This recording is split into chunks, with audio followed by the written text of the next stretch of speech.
KCT students ಯಾರೆಲ್ಲ ಈ ಒಂದು ವಿಡಿಯೋನ ನೋಡ್ತಾ ಇದ್ದೀರಾ, ಈ ಒಂದು ವಿಡಿಯೋ ಸಖತ್ ಇಂಪಾರ್ಟೆಂಟು. ಯಾಕೆಂತ ಹೇಳಿದ್ರೆ ನಿಮ್ಮ ಬೋರ್ಡ್ ಎಕ್ಸಾಮ್ ಏನೋ ಕಂಪ್ಲೀಟ್ ಆಯಿತು, ನೆಕ್ಸ್ಟ್ ಇರೋದೇನೆ ನಿಮ್ಮ CET ಎಕ್ಸಾಮು. ಸೊ CET ಎಕ್ಸಾಮಲ್ಲಿ ನೀವು ಚೆನ್ನಾಗಿ ಮಾಡಲೇಬೇಕು. ಯಾಕೆಂತ ಹೇಳಿದ್ರೆ ನಿಮ್ಮ ರ್ಯಾಂಕು ಚೆನ್ನಾಗಿ ಬಂದರೆ ನಿಮಗೆ ಒಂದೊಳ್ಳೆ ಇಂಜಿನಿಯರಿಂಗ್ ಕಾಲೇಜ್ ಸಿಗುತ್ತೆ. ಈಗ ನೀವು ನೋಡ್ತಾ ಇರೋದು ನಿಮ್ಮ ಸೀನಿಯರ್ಸ್ದು KCT ರಿಸಲ್ಟ್ಸು. ಸೊ ನಿಮ್ಮ PCM ಮಾರ್ಕ್ಸು ಮತ್ತು ನಿಮ್ಮ KCT ಮಾರ್ಕ್ಸು ಎರಡೂ ಕಂಪೇರ್ ಮಾಡಿ KE ಅವರು ನಿಮಗೆ ಒಂದು ರ್ಯಾಂಕ್ ಅಂತ ಬಿಡ್ತಾರೆ. ಸೊ ಆ ಒಂದು ರ್ಯಾಂಕ್ನ ಪ್ರಕಾರ ನಿಮಗೆ ಇಂಜಿನಿಯರಿಂಗ್ ಕಾಲೇಜ್ ಅಲೌಟ್ ಆಗುವಂಥದ್ದು. ಈ ಒಂದು ವಿಡಿಯೋದಲ್ಲಿ ನಿಮ್ಮ ಮಾರ್ಕ್ಸ್ ಎಷ್ಟಿದ್ರೆ ಎಷ್ಟು ರ್ಯಾಂಕ್ ಬರುತ್ತೆ. ಸೊ PU ಈಗ ಬಿಟ್ಟಾಕಿ, ಈಗ PU ಮಾರ್ಕ್ಸು ನೀವು ಏನೇ ಮಾಡಿದ್ರು ಚೇಂಜ್ ಮಾಡೋದಕ್ಕಾಗಲ್ಲ. ಸೆಕೆಂಡ್ ಎಕ್ಸಾಮ್ ಅದನ್ನು ನೆಕ್ಸ್ಟು ನೋಡೋದ. ಬಟ್ ನಿಮಗೆ ಇನ್ನೊಂದು ಆಪ್ಷನ್ ಇದೆ, ಅದು ಏನು ಅಂತ ಹೇಳಿದ್ರೆ CET. ಸೊ ಈ ಒಂದು CET ಎಕ್ಸಾಮಲ್ಲಿ ನೀವು ಯಾವ ರೀತಿ ಪ್ರಿಪ್ರೇಷನ್ನ ಮಾಡಬೇಕು. ಮತ್ತು ಈಗ ತುಂಬ ಸ್ಟೂಡೆಂಟ್ಸ್ ಏನು ಮಾಡ್ತಾರೆ ಅಂತ ಹೇಳಿದ್ರೆ ಬೋರ್ಡ್ ಎಕ್ಸಾಮಲ್ಲಿ ಸಖತ್ತಾಗಿ ಮಾಡ್ತಾರೆ. ಸೊ ಆಲ್ಮೋಸ್ಟ್ ಒಂದು 80% ಸ್ಟೂಡೆಂಟ್ಸು ಬೋರ್ಡ್ ಎಕ್ಸಾಮ್ಗೆ ಫೋಕಸ್ ಮಾಡಿ ಚೆನ್ನಾಗಿ ಸ್ಟಡಿ ಮಾಡಿ ಒಂದೊಳ್ಳೆ ಮಾರ್ಕ್ಸ್ನ ಪಡ್ಕೊತಾರೆ ಬೋರ್ಡ್ ಎಕ್ಸಾಮಲ್ಲಿ. ಬಟ್ ಅವರು CETನ ನೆಗ್ಲೆಕ್ಟ್ ಮಾಡ್ತಾರೆ. ಸೊ ಹಂಗೆ ಮಾಡೋದಕ್ಕೆ ಹೋಗಲೇಬೇಡಿ. ಯಾಕೆಂತ ಹೇಳಿದ್ರೆ ನೀವು ಈಗ ನೆಗ್ಲೆಕ್ಟ್ ಮಾಡಿದ್ರೆ ನಿಮ್ಮ ಕೌನ್ಸಿಲಿಂಗ್ ಟೈಮಲ್ಲಿ ತುಂಬ ಸಫರ್ ಪಡ್ತೀರಾ. ಸೊ ನಿಮಗೆ ಬೇಕಾಗಿರೋ ಕಾಲೇಜ್ ಸಿಗಲ್ಲ, ಮತ್ತು ನೀವಿರೋ ಲೊಕೇಶನಲ್ಲಿ ಕಾಲೇಜ್ ಸಿಗಲ್ಲ. ಸೊ ಆ ಟೈಮಲ್ಲಿ ನೀವು ತುಂಬ ಸಫರ್ ಪಡ್ತೀರಾ. ಆದ್ದರಿಂದ ಜಸ್ಟು ಈ ಒಂದು 35 ಡೇಸ್ ಏನಿದೆ ಇದನ್ನು ನೀವು ಎಫೆಕ್ಟಿವ್ ಆಗಿ ಯೂಸ್ ಮಾಡಿಕೊಂಡ್ರೆ ಒಂದೊಳ್ಳೆ ರ್ಯಾಂಕ್ನ ಪಡ್ಕೋಬೋದು. ಇದ್ರ ಬಗ್ಗೆ ಎಲ್ಲ ಕಂಪ್ಲೀಟಾಗಿ ಮಾತಾಡ್ತೀನಿ. ಅದಕ್ಕಿಂತ ಮುಂಚೆ ನೀವು ನಮ್ಮ ಚಾನಲ್ಗೆ ಸಬ್ಸ್ಕ್ರೈಬ್ ಆಗಿಲ್ಲ ಅಂತ ಸಬ್ಸ್ಕ್ರೈಬ್ ಆಗಿ. ಯಾಕೆಂತ ಹೇಳಿದ್ರೆ KCT ಮುಗಿಯೋ ತನಕ ಏನೇ ಅಪ್ಡೇಟ್ಸ್ ಬಂದು ಈ ಒಂದು ಚಾನಲ್ ಫ್ರೀ ಆಗಿರುತ್ತೆ. ಸೊ ಬನ್ನಿ ಫ್ರೆಂಡ್ಸ್, ವಿಡಿಯೋನ ಶುರು ಮಾಡೋಣ. ಮೊದಲನೇದಾಗಿ ಈ 30 ಡೇಸ್ನ ನೀವು ಎಫೆಕ್ಟಿವ್ ಆಗಿ ಯೂಸ್ ಮಾಡಲೇಬೇಕು. ಯಾಕೆಂತ ಹೇಳಿದ್ರೆ ನಿಮಗೆ ಈಗ ಹೊರಗಡೆ ಹೋಗಬೇಕು, ಮೂವಿ ಹೋಗಬೇಕು, ಅಥವಾ ಫ್ರೆಂಡ್ಸ್ ಜೊತೆ ಸುತ್ತಾಡಬೇಕು ಅಂತ ಇದ್ದರೆ ನಿಮ್ಮ CET ಎಕ್ಸಾಮ್ ಆದಮೇಲೆ ಆಲ್ಮೋಸ್ಟ್ 3 to 4 ಮಂತ್ಸು ನೀವು ಮನೆಯಲ್ಲಿ ಫ್ರೀ ಆಗಿರ್ತೀರ. ನಿಮ್ಗೆ ಯಾವುದೇ ಕೆಲಸ ಇರೋದಿಲ್ಲ. ಸೊ ಆ ಟೈಮಲ್ಲಿ ನೀವು ಏನು ಬೇಕಾದರೂ ಮಾಡ್ಬೋದು. ಜಸ್ಟ್ ಈ 35 ಡೇಸ್ನ ನೀವು ಎಫೆಕ್ಟಿವ್ ಆಗಿ ಯೂಸ್ ಮಾಡ್ಕೊಳ್ಳಿ, ಓಕೆನಾ. ನೆಕ್ಸ್ಟು ಈಗ ನಿಮ್ಮ ಸೀನಿಯರ್ಸ್ದು ಈ ಒಂದು CET ರ್ಯಾಂಕ್ ವರ್ಸಸ್ ಮಾರ್ಕ್ಸ್ ಅಂತ ಹೇಳಿದ್ನಲ್ಲ, ಇದರಲ್ಲಿ ಇದು ಒಬ್ಬ ಸ್ಟೂಡೆಂಟು, ಅವ್ರನ್ನ ನೇಮು ನಾನು ಕಾಟ್ ಮಾಡಿದ್ದೀನಿ.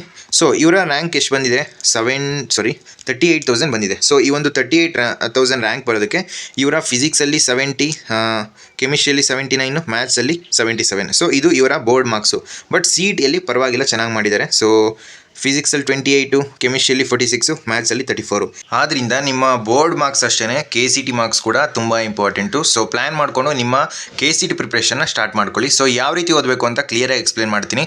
ಮೊದಲನೇದಾಗಿ ನೀವು PYQs ಮೇಲೆ ಫೋಕಸ್ ಮಾಡಬೇಕು. ಸೊ PYQಸಲ್ಲಿ ನಿಮಗೆ ಕ್ಲಿಯರಾಗಿ ಒಂದು ಐಡಿಯಾ ಬರುತ್ತೆ ಯಾವ ರೀತಿ ನಿಮ್ಮ KCT ಕ್ವಶನ್ ಪೇಪರ್ ಇರುತ್ತೆ ಅಂತ. ಸೊ ಒಂದು ಐಡಿಯಾ ಬಂದಾಗ ನಿಮ್ಮ ಪ್ರಿಪ್ರೇಷನ್ ಈಸಿ ಆಗುತ್ತೆ. Next mark test. ಸೊ ಈ ಒಂದು ಮಾರ್ಕ್ ಟೆಸ್ಟ್ ಅನ್ನೋದು ತುಂಬ ಇಂಪಾರ್ಟೆಂಟು. ಸೊ ನಿಮಗೆ ಆನ್ಲೈನಲ್ಲಿ ಸುಮಾರು ಮಾರ್ಕ್ ಟೆಸ್ಟ್ಗಳು ಸಿಗುತ್ತೆ. ಸೊ ನನ್ನ ಸಜೆಷನ್ ಏನು ಅಂತ ಹೇಳಿದ್ರೆ ಕ್ರ್ಯಾಕ್ ಇಟ್ ಅವರ ಮಾರ್ಕ್ ಟೆಸ್ಟು. ಸೊ ಈ ಒಂದು ಮಾರ್ಕ್ ಟೆಸ್ಟ್ನ ನೀವು ಪರ್ಚೇಸ್ ಮಾಡಿದ್ರೆ ಇದರಲ್ಲಿ ಫ್ರೀ ಮೆಂಟರ್ಶಿಪ್ ಇರುತ್ತೆ, ಮತ್ತು ವಾಟ್ಸಪ್ ಕಮ್ಯುನಿಟಿಗೆ ಜಾಯ್ನ್ ಆಗ್ತೀರಾ ವಿತಿನ್ 24 hours. ಮತ್ತು ಈ ಒಂದು ಕ್ವಶನ್ಸ್ ಇರುತ್ತೆ ಮಾರ್ಕ್ ಟೆಸ್ಟಲ್ಲಿ, ಇದು KCT ಮತ್ತು ಕಾಮೆಡ್ಗೆ ಟಾಪರ್ಸು ಸೆಟ್ ಮಾಡಿರೋದು ಕ್ವಶನ್ ಪೇಪರ್ಸ್ನ. ಸೊ ನಿಮಗೆ ಒಂದು ಐಡಿಯಾ ಬರುತ್ತೆ ಸೊ ಯಾವ ರೀತಿ ನಿಮ್ಮ KCT ಮತ್ತು ಕಾಮೆಡ್ಗೆ ಎಕ್ಸಾಮ್ಸ್ ಇರ್ಬೋದು ಅಂತ. ನೆಕ್ಸ್ಟು ಈ ಒಂದು ಮಾರ್ಕ್ ಟೆಸ್ಟ್ನ ನೀವು ಸಾಲ್ವ್ ಮಾಡೋದ್ರಿಂದ ನಿಮ್ಮ KCT ಕ್ರ್ಯಾಕಿಂಗ್ ಚಾನ್ಸಸ್ ಜಾಸ್ತಿ ಆಗುತ್ತೆ. ಸೊ ಆದ್ದರಿಂದ ತುಂಬ ಅಫೋರ್ಡಬಲ್ ಪ್ರೈಸಲ್ಲಿದೆ. ಲಿಂಕು ಡಿಸ್ಕ್ರಿಪ್ಷನಲ್ಲಿ ಮತ್ತು ಕಮೆಂಟ್ ಬಾಕ್ಸಲ್ಲಿ ಕೊಟ್ಟಿರ್ತೀನಿ, ಹೋಗಿ ಒಂದ್ಸಲ ಚೆಕ್ಔಟ್ ಮಾಡಿ ನಿಮ್ಮ KCTನ ಈಸಿಯಾಗಿ ಕ್ರ್ಯಾಕ್ ಮಾಡಿ. ಸೊ ಅರ್ಥ ಆಯಿತು ಅಂತ ಅಂದ್ಕೊತೀನಿ.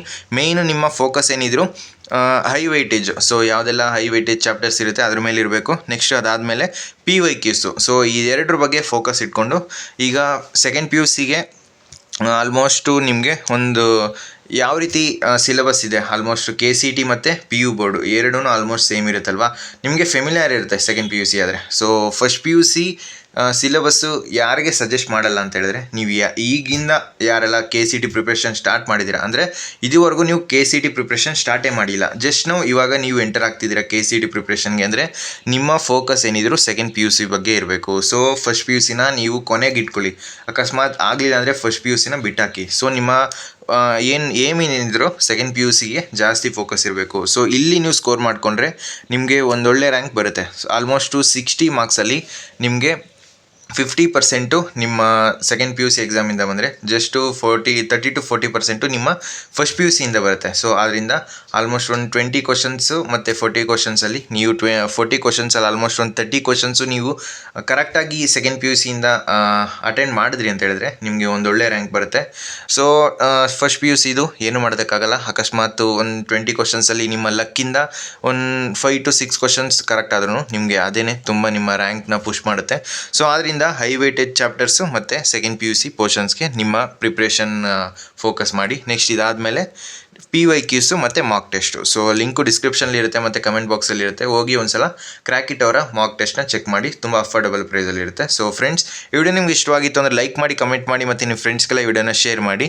ಸೊ ಇದೇ ರೀತಿ ನಿಮ್ಮ ರ್ಯಾಂಕು ಮತ್ತು ನಿಮ್ಮ CET ಮಾರ್ಕ್ಸ್ ಬಗ್ಗೆ ಇನ್ನೂ ಸಪ್ರೇಟ್ ಡೆಡಿಕೇಟೆಡ್ ವಿಡಿಯೋ ಬೇಕು ಅಂದರೆ ಕಮೆಂಟ್ ಬಾಕ್ಸಲ್ಲಿ ತಿಳಿಸಿ, ಅದ್ರ ಬಗ್ಗೆನೂ ವಿಡಿಯೋ ಮಾಡ್ಕೊಡ್ತೀನಿ. ಸೊ ಇವರ ರ್ಯಾಂಕ್ ನೋಡ್ತಾ ಇರ್ಬೋದು 41,000 ಇದೆ.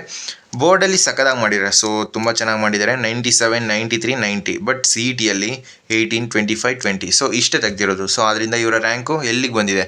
41,000 ಬಂದಿದೆ. ಇವರು ಏನಾದರೂ ಬೋರ್ಡಲ್ಲಿ ಇಷ್ಟು ತೆಗೆದಿದ್ದಾರಲ್ವಾ, CETಯಲ್ಲಿ ಇಲ್ಲಿ ಯಾರು ತೆಗೆದಿದ್ದಾರಲ್ಲ, ಒಂದೇ ನಿಮಿಷ, 46, 34, 38, 28 ಈ ರೀತಿ ಏನಾದರೂ ಇವರು ಮಾರ್ಕ್ಸ್ ತೆಗೆದಿದ್ರೆ ಸೊ 41,000 ಇರೋ ಬದಲು ಒಂದು 15 to 20,000 ಬರ್ಬೋದಿತ್ತು. ಸೊ ಇವರು CET ಚೆನ್ನಾಗಿ ಮಾಡಿಲ್ಲ. ಆದ್ದರಿಂದ CETನ ತುಂಬ ಜನ ಇಗ್ನೋರ್ ಮಾಡ್ತಾರೆ. ಯಾರೆಲ್ಲ ಪ್ರಿಪ್ರೇಷನ್ ಮಾಡಿ ಕರೆಕ್ಟಾಗಿ ನೀವು CETಯಲ್ಲಿ ಎಂಟರ್ ಆಗ್ತೀರಾ, ಸೊ ಪ್ರಿಪ್ರೇಷನ್ ಜೊತೆಗೆ ನೀವು ಆರಾಮಾಗಿ ಒಂದೊಳ್ಳೆ ರ್ಯಾಂಕ್ನ ಪಡ್ಕೋಬೋದು. ಸೊ ಇನ್ನೇನಾದರೂ ಡೌಟ್ಸ್ ಕಮೆಂಟ್ ಬಾಕ್ಸಲ್ಲಿ ತಿಳಿಸಿ, ನೆಕ್ಸ್ಟ್ ವಿಡಿಯೋ ಮಾಡಿ ತಿಳಿಸ್ಕೊಡ್ತೀನಿ.